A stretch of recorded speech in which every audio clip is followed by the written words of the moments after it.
Rikki Tikki Tavi by Rudyard Kipling. At the hole where he went in, Red Eye called to Wrinkle Skin, "Hear what little Red Eye saith, Nag, come up and dance with death. Eye to eye and head to head, keep the measure, Nag.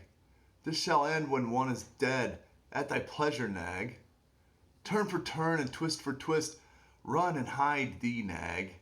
Ha, the hooded death is missed. Woe betide thee, Nag." This is the story of the Great War. The Rikki Tikki Tavi fought single-handedly through the bathrooms of the big bungalow in Sigalawi Cantonment. Darzy, the tailor bird, helped him. And Chuchundra, the muskrat, who never comes out in the middle of the floor, but will always creep around by the wall, gave him advice. But Rikki Tikki did the fighting. He was a mongoose, rather like a cat in his fur and his tail, but quite like a weasel in his head and his habits. His eyes and the end of his restless nose were pink, and he could scratch himself anywhere he pleased with any leg, front or back, that he chose to use. He'd fluff up his tail till it looked like a little bottle brush, and his war cry as he scuttled through the long grass was "Rikki Tikki Tick Tick Tick Tick." One day a high summer flood washed him out of the burrow where he lived with his father and mother and carried him kicking and clucking down a roadside ditch. He found a little wisp of grass floating there and clung to it till he lost his senses. And when he revived, he was lying in the hot sun on the middle of a garden path, very draggled indeed, and a small boy was saying, "Here's a dead mongoose. Let's have a funeral." "No," his mother said. "Let's take him in and dry him. Perhaps he isn't really dead." They took him into the house, and a big man picked him up between his thumb and finger, and he said he was not dead, but half choked. So they wrapped him in a cotton wool and warmed him. He opened his eyes and he sneezed. "Now," said the big man, he was an Englishman who had just moved into the bungalow, "don't frighten him and we'll see what he'll do." It is the hardest thing in the world to frighten a mongoose, because he's eaten up from nose to tail with curiosity. The motto of all the mongoose family is "run and find out." And Rikki Tikki was a true mongoose. He looked at the cotton wool, decided it was not good to eat, ran all around the table, sat up, put his fur in order, scratched himself, and jumped on the small boy's shoulder. "Don't be frightened, Teddy," said his father. "That's his way of making friends." "Ouch, he's tickling under my chin," said Teddy. Rikki Tikki looked down between the boy's collar and neck, sniffed at his ear, and climbed down to the floor where he sat rubbing his nose. "Good gracious," said Teddy's mother. "And that's a wild creature. I suppose he's so tame because we've been kind to him." "All mongooses are like that," said her husband. "If Teddy doesn't pick him up by the tail or try to put him in a cage, he'll run in and out of the house all day long. Let's give him something to eat." They gave him a little piece of raw meat. Rikki Tikki liked it immensely, and when it was finished, he went out into the veranda and sat in the sunshine and fluffed up his fur to make it dry to the roots, and then he felt better. There are more things to find out about it in this house. He nearly drowned himself in the bathtubs, put his nose into the ink on a writing table, and burnt it on the end of the big man's cigar. For he climbed up in the big man's lap to see how writing was done. At nightfall, he ran into Teddy's nursery to watch him how kerosene lamps were lighted. And when Teddy went to bed, Rikki Tikki climbed up too. But he was restless companion, because he had to get up and attend to every little noise in the house all through the night and find out what made it. Teddy's mother and father came in, and the last thing to look at their boy, and Rikki Tikki was awake on the pillow.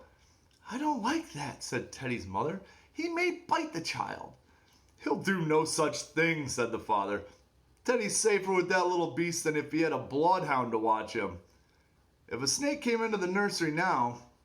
But Teddy's mother couldn't think of anything so awful.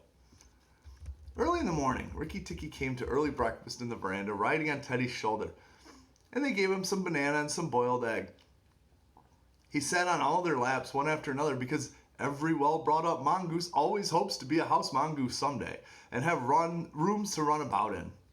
And Rikki Tikki's mother, she used to live in the general's house at Saugali, had carefully told Rikki what to do if he ever came across white men. Then Rikki Tikki went out into the garden to see what was to be seen. It was a large garden, only half cultivated, with bushes as big as summer houses Marshall Neal roses, lime and orange trees, clumps of bamboo, and thickets of high grass. Rikki Tikki licked his lips. "This is a splendid hunting ground," he said, and his tail grew bottle brushy at the thought of it. And he scuttled up and down the garden, sniffing here and there until he heard very sorrowful voices in the thorn bush. It was Darzee, the tailor bird, and his wife. They made a beautiful nest by pulling two big leaves together and stitching the ends up with fibers, and he'd filled the hollow with cotton and downy fluff. The nest swayed to and fro as they sat on the rim and cried. "What is the matter?" asked Rikki Tikki. "We are miserable," said Darzee. "One of our babies fell out of the nest yesterday and Nag ate him." Said Rikki Tikki. "That is very sad, but I am a stranger here. Who is Nag?" Darzee and his wife only cowered down in the nest without answering. Far from the thick grass at the foot of the bush, there came a low hiss, a horrid cold sound that made Rikki Tikki jump back 2 clear feet. Then, inch by inch, out of the grass, rose up the head and the spread hood of Nag, the big black cobra. And he was 5 feet long from tongue to tail, and when he lifted 1/3 of himself clear off the ground, he stayed balancing to and fro exactly like a dandelion tuft balances in the wind. And he looked at Rikki Tikki with the wicked snake's eyes that never change expression, whatever that snake may be thinking of. "Who is Nag?" he said. "I am Nag. The great god Brahm put his mark upon all our people when the first cobra spread his hood to keep the sun off Brahm as he slept. Look and be afraid." He spread out his hood more than ever, and Rikki Tikki saw the spectacle mark on the back of it that looks exactly like the eye part of a hook and eye fastener. He was afraid for a minute, but it is impossible for a mongoose to stay frightened for any length of time. And though Rikki Tikki had never met a live cobra before, his mother had fed him dead ones. And he knew that all grown-up mongoose's business in life was to fight and eat snakes. Nag knew that too, and at the bottom of his cold heart, he was afraid. "Well," said Rikki Tikki, and his tail began to fluff up. "Marks or no marks, do you think it's right for you to eat fledglings out of the nest?" Nag was thinking to himself and watching the least little movement in the grass behind Rikki Tikki. He knew that mongooses in the garden meant death sooner or later for him and his family, but he wanted to get Rikki Tikki off his guard. So he dropped his head a little bit, put it to one side. "Let us talk. You eat eggs, why should I not eat birds?" "Behind you, look behind you," sang Darzee. Rikki Tikki knew better than to waste time in staring. He jumped up in the air as high as he could, and just under him whizzed the head of Nagina, Nag's wicked wife. She had crept up behind him when he was talking to make an end of him, and he heard her savage hiss as the stroke missed. He came down almost across her back as if he had been an old mongoose. He would have known that that was when the time was right to break her neck with one bite. But he was afraid of the terrible lashing return stroke of the cobra.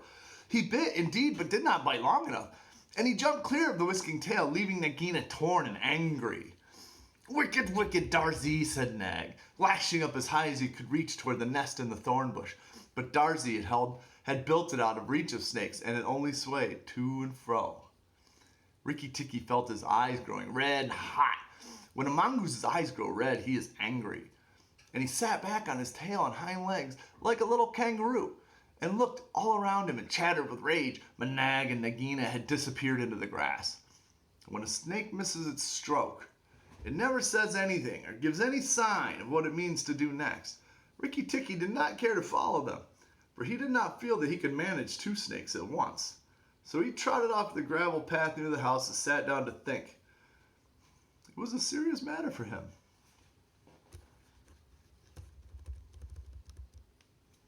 If you read the old books of history, you'll find that they say that when the mongoose fights the snake and happens to get bitten, he runs off and eats some herbs that cure him.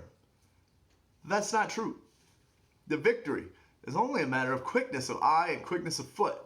Snakes blow against mongoose jump. And as no eye can follow the motion of a snake's head when it strikes, that makes things much more wonderful than any magic herb. Rikki Tikki knew he was a young mongoose, and it made him all the more pleased to think that he had managed to escape a blow from behind. It gave him confidence in himself, And when Teddy came running down the path, Rikki Tikki was ready to be petted. But just as Teddy was stooping, something flinched a little in the dust, and a tiny voice said, "Be careful, I am death." It was Crate, the dusty brown snakeling that lies for choice on the dusty earth, and his bite is as dangerous as the cobra's. But he is so small that nobody thinks of him, and so he does more harm to people. Rikki Tikki's eyes grew red again, and he danced up to Crate with the peculiar rocking, swaying motion he had inherited from his family. It looks very funny, but it's so perfectly balanced a gait that you can fly off from any angle. And in dealing with snakes, this is an advantage. If Rikki Tikki hadn't only known, he was doing a much more dangerous thing than fighting Nag, for Crate is so small and can turn so quickly, and unless Rikki bit him close to the back of the head, he would get the return stroke in his eye or his lip. But Rikki Tikki did not know. His eyes were all red and he rocked back and forth, looking for a good place to hold. Crate struck out. Rikki jumped sideways and tried to run in, but the wicked little dusty gray head lashed within a fraction of his shoulder. And he had to jump over the body, and the head followed close his heels. Teddy shouted to the house, "Oh, look here, our mongoose is killing a snake!" And Rikki Tikki heard a scream from Teddy's mother. His father ran out with a stick, but by the time he came up, Crate had lunged out once too far, and Rikki Tikki had sprung, jumped on the snake's back, dropped his head far between his forelegs, bitten as high up the back as he could get a hold, and rolled away. That bite paralyzed Crate, and Rikki Tikki was just going to eat him from the tail, after the custom of his family at dinner. When he remembered that a full meal makes a slow mongoose, and if he wanted all his strength and quickness ready, he must keep himself thin. He went away for a dust bath under the castor oil bushes while Teddy's father beat the dead Crate. "What is the use of that?" thought Rikki. "I have settled it all." And then Teddy's mother picked him up from the dust and hugged him, crying that he had saved Teddy from death. And Teddy's father said that he was Providence.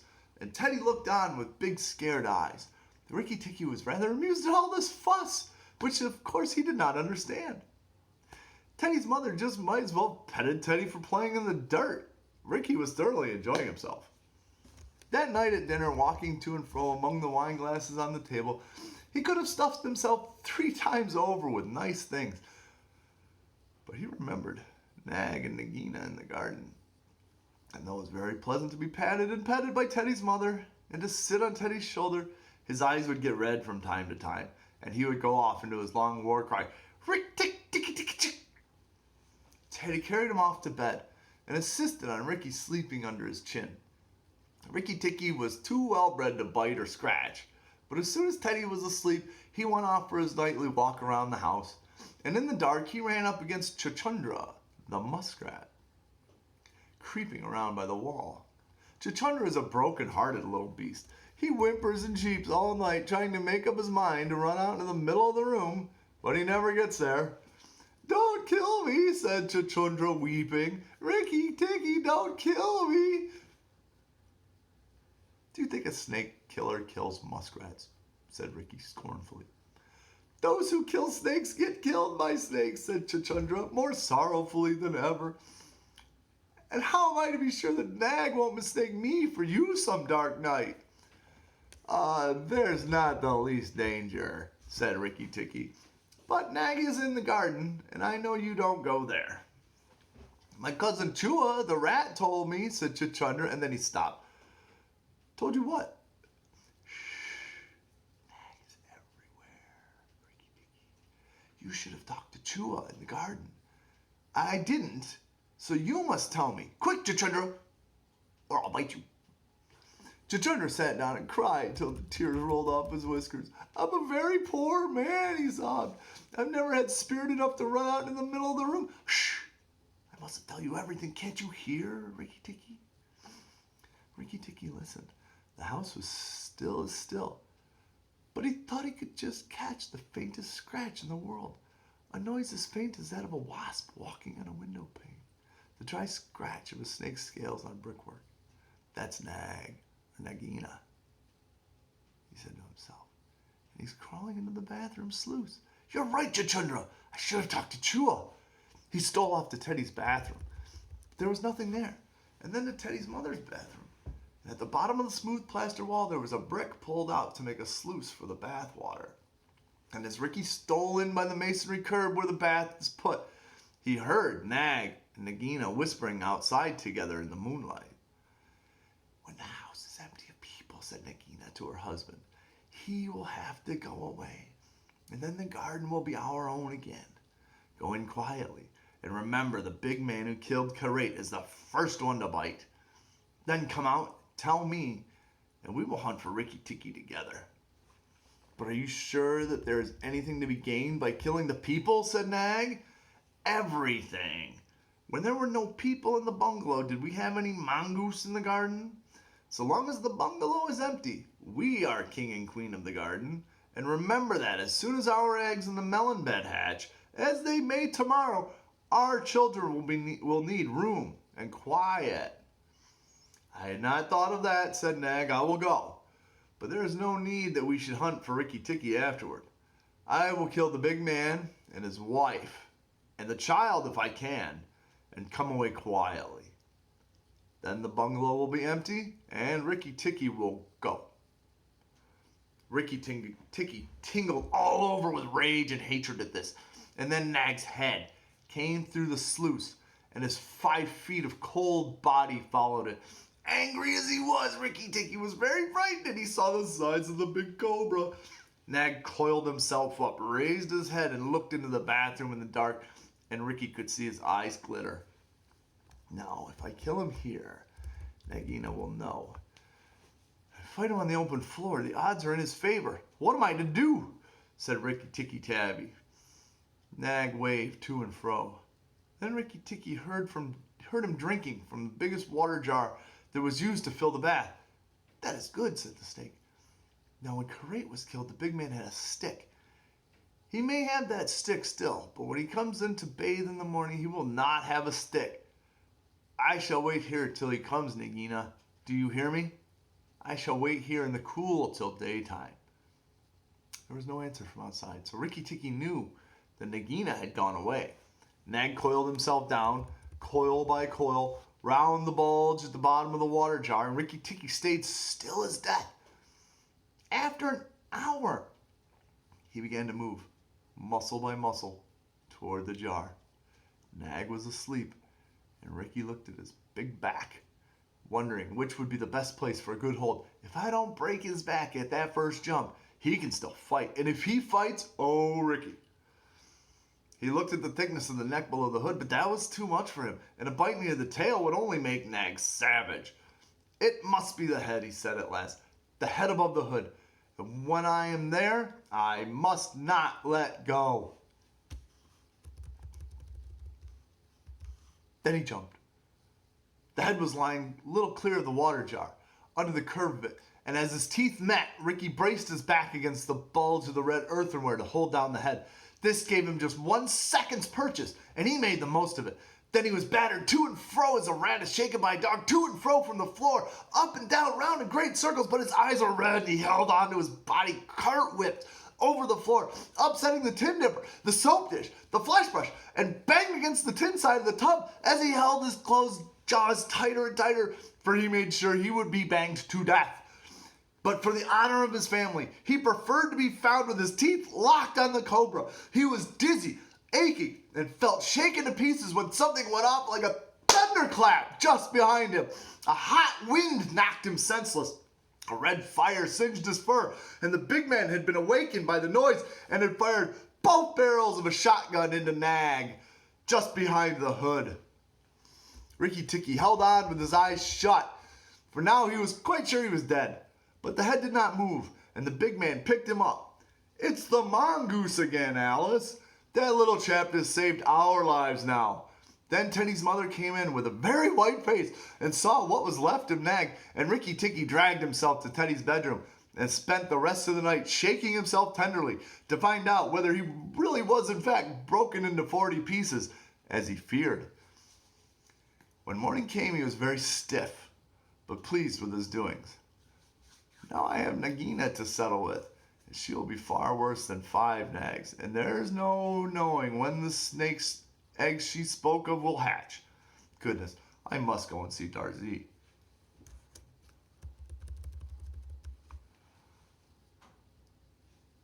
That's it for right now, kids.